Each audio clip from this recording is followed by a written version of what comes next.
प्रसन्नता होगी कि आप जहाँ बैठे हैं ये है काली दह। क्या है? काली दह। आप कथा के माध्यम से कई बार सुने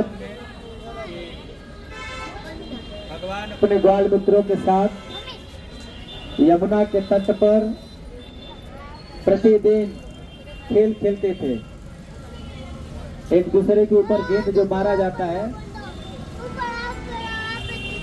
हरि बोल, सुन पा रहे हैं जी? प्रेम से बोलिए कालिया मर्दन भगवान की जय, यमुना महारानी की जय, जगत गुरु श्रील प्रभुपाद की जय, गौर प्रेमानंदे। हरि हरि बोल। तो बतलाना चाह रहा था कि आपको जान के प्रसन्नता होगी कि हम सभी लोग यमुना महारानी के तट पे बैठे हैं, जहाँ पर भगवान कन्हैया बलराम जी और अन्य सखाओं के साथ प्रतिदिन इस तट पर खेल खेलते थे। जैसे बाल्य अवस्था में बच्चे गुल्ली डंडा का खेल खेलते हैं या एक दूसरे के ऊपर बॉल मारते हैं, तो कृष्ण लीला में आप देखे होंगे कि भगवान एक बॉल से सखा को मार रहे हैं और वो बॉल जा करके यमुना में गिर जाता है। देखे हैं ना आप लोग? इससे पहले की घटना है कि एक बार भगवान ग्वाल मित्रों के साथ इसी यमुना के तट पर गौओं को पानी पिलाने के लिए आते थे। ठीक है, का तट तो नहीं है, यहाँ पे तो सब बना हुआ है, पत्थर का घर है, टावर लगा हुआ है। तो कालांतर के हिसाब से, काल के प्रभाव से यमुना माली है, तो सतयुग का है, सबका है। इससे अमृत गिरा हुआ है। क्या गिरा है?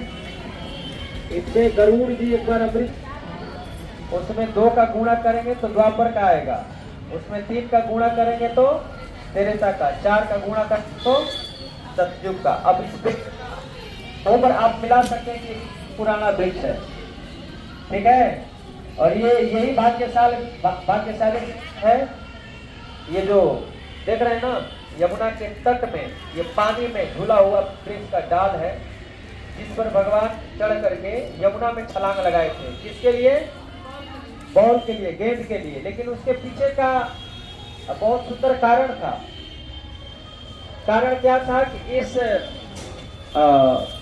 इसको यमुना का हर्द बोला जाता था। कुछ पानी का बहाव होता है और कुछ पॉइंट होता है जहाँ पानी ठहरा हुआ होता है, एकदम शीतल जल सुंदर, जहाँ लोग कुछ पानी पी लेते हैं, है ना? वैसा सुंदर स्थान, ये रमणीक स्थान था। और यहीं पर भगवान अपने ग्वाल मित्रों के साथ खेला खेलते थे। लेकिन दुर्भाग्यवश इसी यमुना के तट पर, इसी यमुना के हर्द में कालिया नामक एक बहुत बड़ा विषैला सर्प रहता था।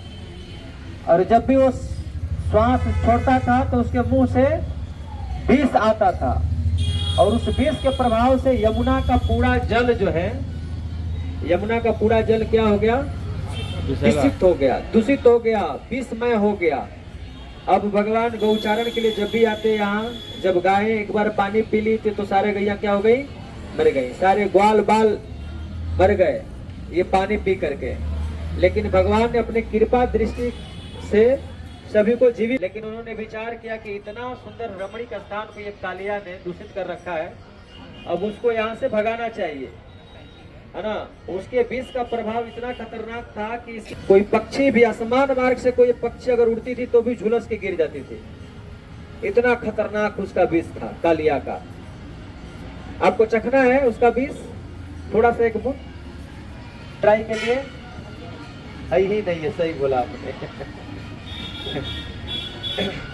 अगर भगवान इस यमुना से कालिया को भगाने के लिए, उसी उद्देश्य से भगवान ने वो सुंदर खेल का आयोजन किया, और उस खेल के माध्यम से गेंद गया यमुना जी के पानी में। और भगवान अपने ग्वाल मित्रों को देखते देखते इस वृक्ष पे चढ़ जाते हैं, बोलते कि नहीं नहीं रुको तुम लोग, मैं इस गेंद को लाता हूँ। और भगवान इस डाली से यमुना के अंदर कूदे थे। और यहीं पर आप देख सकते हैं, यहाँ पर अनंत बहुत सारे फनों के साथ कालिया है, और वहाँ पर भगवान उसके एक एक फन पर नाच रहे हैं। ये बहुत ही सुंदर वर्णन है कि भगवान कैसे नाच रहे हैं।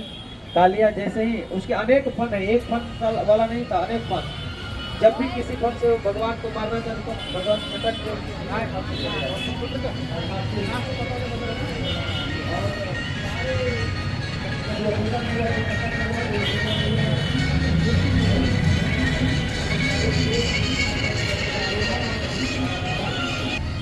जैसे पानी में भाप, गर्म पानी में भाप होता है ना, वैसे यमुना के जल से भाप